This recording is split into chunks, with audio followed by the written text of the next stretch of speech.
खुश आमदीद नाजरीन, मैं हूं उमर जावेद। नाजरीन, आप सुन रहे होंगे आजकल पाकिस्तान में जो सियासी सूरत हाल है, ख़ास तौर पर तहरीक इंसाफ की रहनुमाओं की तरफ से बार बार ये कहा जाता है जलसों में, प्रेस कॉन्फ्रेंस की सूरत में, कि पाकिस्तान में अगर सूरत हाल यही चलती रही तो श्रीलंका वाले हालात पैदा हो जाएंगे। ये आपने सुना होगा, अभी 3-4 दिन पहले इमरान खान ने फिर कहा है कि पाकिस्तान में श्रीलंका वाले हालात पैदा हो सकते हैं। उससे पहले भी पीटीआई के कई लीडर्स ये बात कर चुके हैं, शेख रशीद ये बात कर चुके हैं कि पाकिस्तान में श्रीलंका वाली सूरत हाल जन्म ले सकती है। श्रीलंका की सूरत हाल से आप जो बुनियादी वहाँ बेसिक हो रहा है सब कुछ, उससे तो आगाह होंगे। वहाँ जिस तरीके से एहतजाज हो रहे हैं, महंगाई हुई है, इन्फ्लेशन बढ़ी है, बेरोज़गारी बढ़ी है, उससे तो अब आगाह होंगे। यहाँ इस व्लॉग में हमने ये समझना है, क्या पाकिस्तान में श्रीलंका जैसे हालात पैदा हो सकते हैं? क्या पाकिस्तान और श्रीलंका में सिमिलरिटी है कि जो कुछ श्रीलंका में हो रहा है वो पाकिस्तान में हो जाए? तो हमें ये समझना पड़ेगा बुनियादी तौर पर कि श्रीलंका में हालात पैदा हुए क्यों, तभी हम देख पाएंगे कि क्या पाकिस्तान में ऐसे हालात पैदा हो सकते हैं या नहीं। तो श्रीलंका को देखते हुए सबसे पहले चंद बुनियादी बातें हमारे जहन में होनी चाहिए कि श्रीलंका ऐसा मुल्क है जो 1948 जब आज़ाद हुआ ब्रिटिश से, बरतानवी साम्राज्य से, उसके बाद से लेकर अब तक उसकी जो मईशत है, उसका सबसे बड़ा इन्हिसार, उसकी इकनॉमिक सबसे बड़ा जो इन्हिसार रहा है वो रहा है टूरिज़्म पर। आप देखिए कि लेटेस्ट जो 2018 में, सिर्फ 2018 के साल में श्रीलंका ने $4.4 बिलियन टूरिज्म से कमाए थे। यानी जो उसके जीडीपी में 5% से भी ज़्यादा का हिस्सा टूरिज्म का रहा, सियाहत का रहा, जो दुनिया भर से सियाहत, वेस्टर्न ममालिक के, मिडल ईस्ट के, खुद साउथ एशिया के कई ममालिक से वहाँ सियाह जाते हैं। तो श्रीलंका की जो मीशत का सबसे ज़्यादा दारोमदार था वो सियाहत पर था। अब हुआ क्या, कोविड आया, कोरोना आया, 2020 में दुनिया भर में लॉकडाउन का सिलसिला शुरू हुआ। अब आप सब लोग आगाह हैं जिस तरीके से पूरा कारोबार ज़िंदगी रुक गया, हर तरह की इकोनॉमिक एक्टिविटी रुक गई, हर तरह की माशी सरगर्मियाँ रुक गई। तो इससे जारी बात है टूरिज़्म भी बहुत ज़्यादा मुतासर हुआ।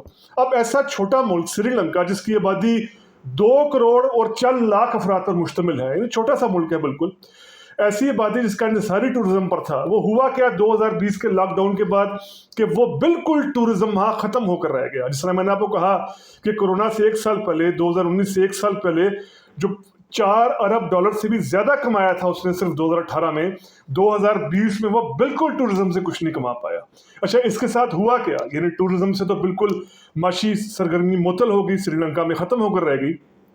इसके साथ ये हुआ कि वहाँ की जो हुकूमत है, जो श्रीलंकन पीपल्स फ्रंट कोलिशन की हुकूमत है, आपने सुना होगा, जिसके श्रीलंका के सदर गोतबाया राजपक्षे और फिर प्राइम मिनिस्टर महिंदा राजपक्षे, इनकी जो हुकूमत थी, दोनों ये भाई थे, इन्होंने कई ऐसी पॉलिसीज़ की, कई ऐसे इक़दाम मुतारिफ करवाए कि जिनके बहुत बुरे नताइज सामने आए। जिस तरह इन्होंने किया, जब मीशत बिल्कुल बैठ गई कोविड की वजह से, तो सबसे पहले तो जो वहाँ की गवर्नमेंट है श्रीलंकन पीपल्स कोलिशन पार्टी की, उन्होंने सबसे पहले ये किया कि जो डॉलर है, डॉलर को मार्केट के रहमो करम पर छोड़ दिया, ना कि खुद रेगुलेट करते, मार्केट को डॉलर के रहमो करम पर छोड़ दिया, जिससे डॉलर बहुत ज़्यादा बढ़ गया।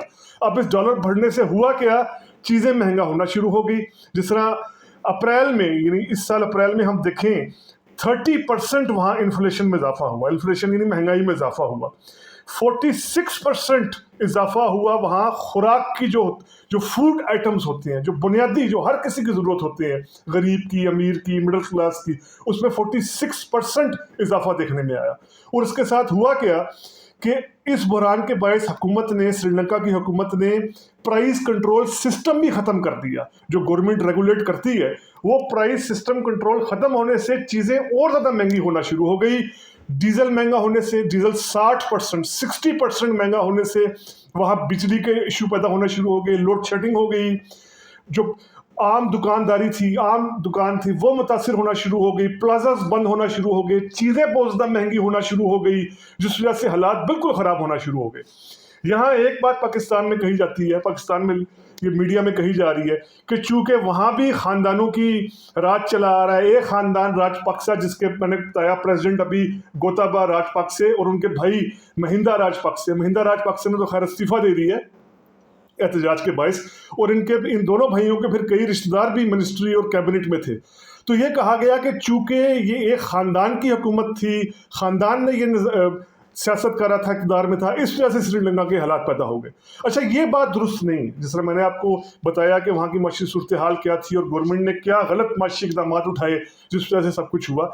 लेकिन यह कहना कि चूँकि वहाँ एक ख़ानदान की हुकूमत है, अगर ऐसा होता, अगर हम ये बात मान लें, तो फिर तो साउथ एशिया के तमाम बड़े ममालिक में ख़ानदानी विरासतें ही चलती आ रही हैं। पाकिस्तान आपके सामने एक मिसाल है, वो आपको बताने की ज़रूरत नहीं। भुट्टो फैमिली, मियाँ फैमिली, सूबों पर हम जाएं, लोकल डायनामिक्स की बात करें, वहाँ पर भी जो जद्दी पुश्ती ख़ानदान है, उनकी अक्सरियत हुकूमत करती आ रही है। अगर सिर्फ ख़ानदानी विरासत की बुनियाद पर कोई मुल्क माशी बदहाल होता, तो फिर तो इंडिया को आज जो है वो कई हिस्सों में टुकड़े टुकड़े हो जाना चाहिए था। जहाँ 16 साल से ज़्यादा अरसा नेहरू प्राइम मिनिस्टर रहे, फिर उनकी बेटी इंदिरा गांधी ने 13-14 साल से ज़्यादा अरसे हुकूमत की, फिर उनके बेटे राजीव गांधी आए, फिर उनकी कांग्रेस जो है वो उसी गांधी खानदान के पास गई, सोनिया गांधी खानदान के पास गई। आज बेशक कांग्रेस में, आज बेशक इंडिया में मोदी प्राइम मिनिस्टर है जिनका कोई ख़ानदानी सियासी विरासत नहीं है, लेकिन मोदी की जो पार्टी बीजेपी है वो तो इंसार उन्हीं पुरानी फैमिली डायनेस्टीज पर कर रही है ना, जो पुराने इंडिया के ख़ानदानी पुराने सियासतदान है, पुराने जो लैंडेड एलीट है, जो ब्राह्मण, जो वहाँ की ठाकुर एलीट है, उन्हीं पर इंसार कर रही है ना। और फिर इंडिया के हम जो स्टेट लेवल की पॉलिटिक्स देखें, जो इलाकाई पॉलिटिक्स देखें, चाहे वो उत्तर प्रदेश जैसा सूबा हो जहाँ पर यादव का कंट्रोल है, जहाँ पर समाजवादी पार्टी के नाम पर वही खानदान, यादव खानदान हुकूमत करता आ रहा है। बिहार में देखें जहाँ लालू प्रसाद यादव का खानदान है। साउथ इंडिया के अंदर करुणानिधि का खानदान, तमिलनाडु के अंदर अलगर्ज, पंजाब में जो इंडियन पंजाब है बादल खानदान है। तो इंडिया के अंदर भी खानदान और विरासती सियासत की सब कुछ है, लेकिन उसके बावजूद इंडिया चूंकि बड़ा मुल्क है और माशी हवाले से उसको इस तरह के खसारा नहीं हुआ कोविड के बायस, वो चल रहा है। सिर्फ ख़ानदानी अगर मैं जो बात करना चाह रहा हूँ कि ये बात की जा रही है चूँकि श्रीलंका में भी ये ख़ानदान की हुकूमत थी, इस वजह से श्रीलंका में हालात पैदा हुए, ऐसा नहीं है।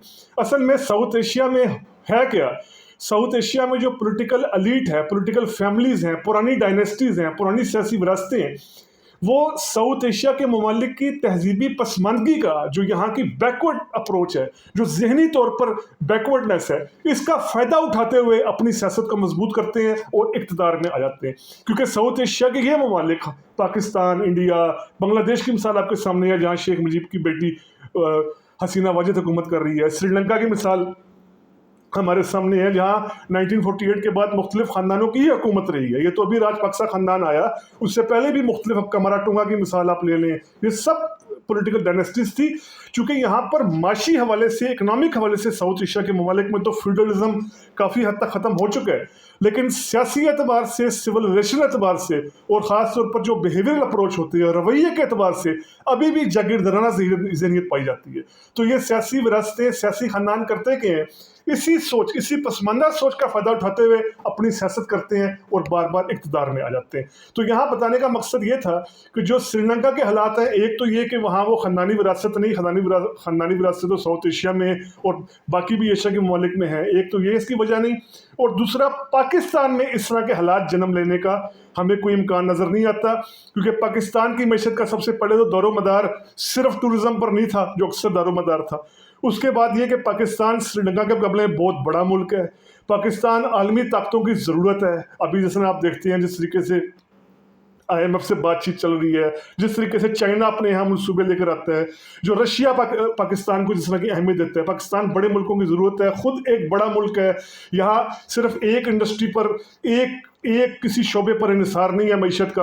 और फिर हमें यह भी याद रखनी चाहिए एक बात कि श्रीलंका एक ऐसा मुल्क है जो 20 साल तक सिविल वॉर में रहा है, यानी वहाँ तामिल्स का इशू रहा है, तामिल्स वर्सेस जो सलियोन, जो श्रीलंका की अक्सर आबादी है, सलियोन जो बुद्धिस्ट है, महात्मा बुद्ध के मज़हब की पैरोकार है, उनका मुकाबला वहाँ तामिल्स के साथ, जो 20% श्रीलंका के अंदर तामिल्स हैं, जिनकी जमात थी, एक मिलिटेंट जमात थी LTTE, जो प्रभाकर की जमात थी, तामिल जो हिंदू थे वहाँ, वो 20% के लगभग थे। तो वहाँ 20 साल की खाना जंगी भी रही है, जो बहुत पुरतशद्दुद खाना जंगी रही है, जिसने श्रीलंका में बहुत ज़्यादा तबाही कर दी। तो पाकिस्तान में ऐसी सूरत हाल नहीं है। पाकिस्तान में बेशक दहशतगर्दी रही है, TTP की हम देखते हैं 2007 से लेकर ऑनवर्ड्स, जब तक ये ऑपरेशन शुरू नहीं हुए ज़रबे अज़ब वगैरह के, ये दहशतगर्दी तो अपनी जगह मौजूद रही है, लेकिन उसके बावजूद पाकिस्तान बड़ा मुल्क होने के बायस, जोग्राफियाई एतबार से, फिर इसकी जो स्ट्रेटजिक अहमियत है, आलमी ताकतों के आगे अहमियत है, ये बात करके हम बिल्कुल ये कह सकते हैं कि यहाँ पर श्रीलंका वाले हालात जन्म नहीं लेंगे, श्रीलंका वाली सूरत हाल जन्म नहीं लेगी। यहाँ पर फिर मैं वही कहूँगा कि सियासतदान अवाम को बेवकूफ़ बनाने की कोशिश करते हैं जब ये कहते हैं जी पाकिस्तान में श्रीलंका जैसे हालात हो जाएंगे। अवाम को खुद चाहिए कि वो थोड़ी सी रिसर्च कर देख लें, आधा घंटा, घंटा, 2 घंटा, इंटरनेट का दौर है, कि क्या श्रीलंका जैसे छोटे मुल्क की जिसकी आबादी 2-2.25 करोड़ है, जिससे ज़्यादा आबादी पाकिस्तान के सूबों की है, सिंध और खैबर पख्तूनख्वा की आबादी उससे ज़्यादा है, क्या यहाँ ऐसे हालात जन्म ले सकते हैं? कतई तौर पर नहीं। बहुत शुक्रिया नाज़रीन।